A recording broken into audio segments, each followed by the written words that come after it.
Ensuite, j'enchaîne avec un long métrage qui s'intitule Le Grand Maulne d'Alain Fournier. Ah, bien. Voilà. Ça sera le tournage quand? Le 26 septembre jusqu'à fin novembre. Oui, fin novembre. Et tu reçois toujours autant de lettres alors?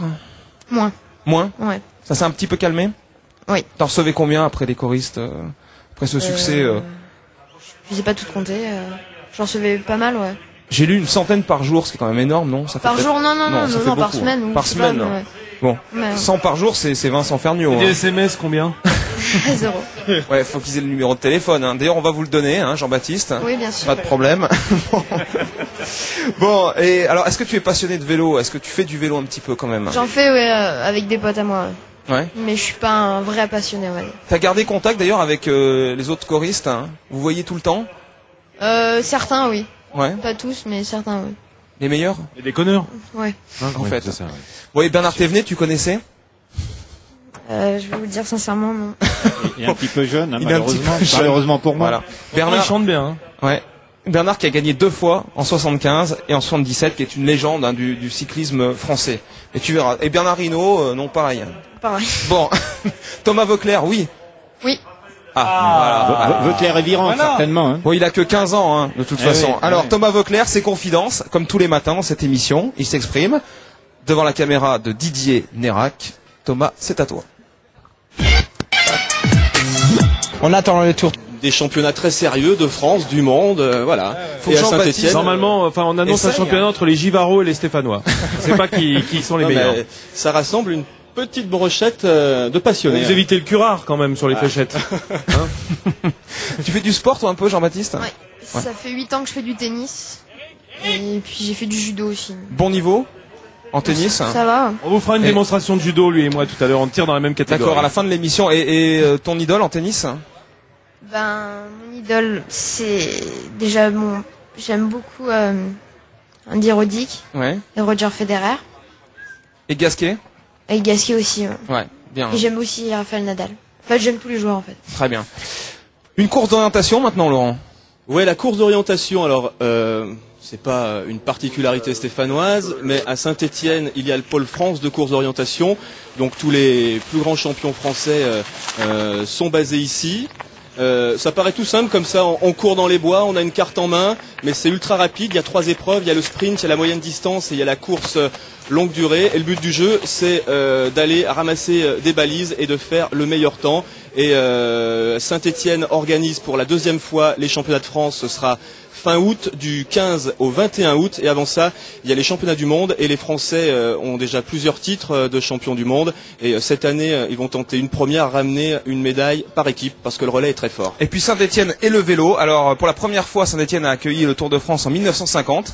C'est d'ailleurs Géminiani qui l'avait emporté. Avec une étape de dingue, Briançon-Saint-Étienne, ça doit faire quelque chose comme 320 km. Donc à l'époque, voilà, il fallait appuyer grave. Et la dernière fois, c'était en 99, il y a donc 6 ans. Exactement. C'est le retour du Tour ici à Saint-Étienne, dans la capitale verte. Et montrez-nous aussi des vieux vélos, Laurent. Alors, il y a le musée d'art et d'industrie qui a ouvert ses portes en 2000 à Saint-Étienne, et le musée d'art et d'industrie abrite une collection unique de vélos. Il y a une centaine de machines qui sont exposées, des débuts de la petite reine jusqu'au Vitus de Gianni Longo qui a battu le record mondial de l'heure. Et Saint-Étienne est tradition du cycle indéniable. On se souvient de les vélos Mercier, c'est ici. Vitus, ça a été ici. Vélocio, Paul de Vivis, c'est l'homme qui a démocratisé le cyclotourisme et qui a été un petit peu l'inventeur du dérailleur. Donc une forte tradition de cycle ici. Et quand on entrait dans la ville, je ne sais pas si vous vous souvenez, il y a une quinzaine d'années, il y avait écrit Saint-Étienne, capitale du cycle. Et au catalogue Manu France, il y avait des vélos aussi? Catalogue Manu France, l'hirondelle de Manu France. Ça aussi, c'est la légende. L'hirondelle et le c'est pas des rigolos ici, hein. attendez. Évidemment, si on parle de sport, évidemment, on parle de football. Ici à Saint-Étienne, ça se passe bien. Ça se passe bien même autour. Ouais. Il y a plein de supporters avec le maillot, les écharpes, et effectivement, Saint-Étienne a donné l'exemple en France quand même dans les années 70, l'épopée des Verts. Ah, bien sûr. Je me souviens, JB. Ça a quand même marqué l'histoire. Quelle belle époque. Ça a marqué l'histoire avec les Rocheteau, les Larquet et compagnie, les années Bon, 20. et cette année, le retour ça a marqué de la la Coupe préhistoire. d'Europe. Alors déjà demain, match retour En Coupe Intertoto. Coupe Intertoto contre Cluj. Ils sont allés faire match nul Ouais. la semaine dernière en Roumanie. Donc Un joli Cluj. Je connais pas bien Cluj. On n'a pas pu y mettre Le les centre-ville pieds, de Cluj.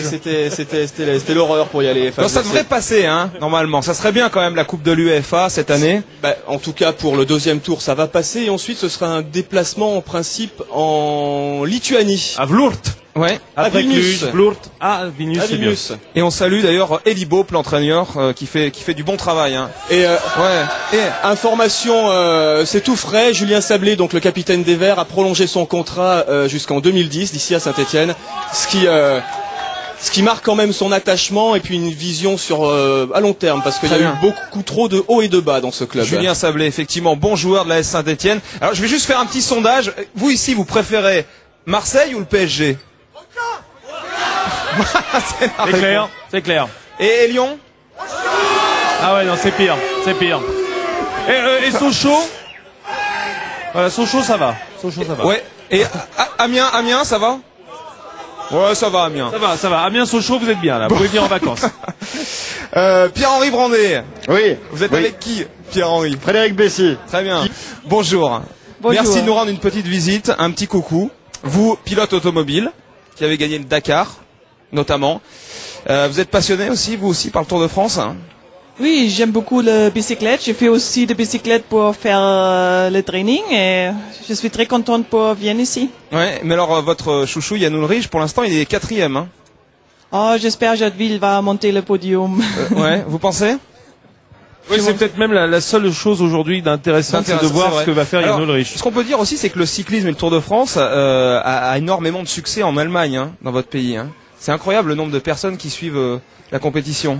Oui, c'est très connu en allemand aussi parce que Jan Ullrich gagne déjà une fois et chaque fois il est en tête dans les premières 5, ça c'est très bon. En 97, hein, il avait gagné, Jan Ullrich. Votre actualité? Vos prochains rallyes? Ah, le prochain rallye, je crois c'est le rallye d'Égypte, Ouais. le Pharaon. Et le prochain projet c'est une test en Marocco. T'aimes bien aussi, tu suis un petit peu le rallye? Moi, je suis surtout le Paris-Dakar. Ouais. Ouais. Peut-être qu'un jour tu le feras. J'aimerais bien. Ça serait bien, hein? Ou je fais de la moto, peut-être. Ouais.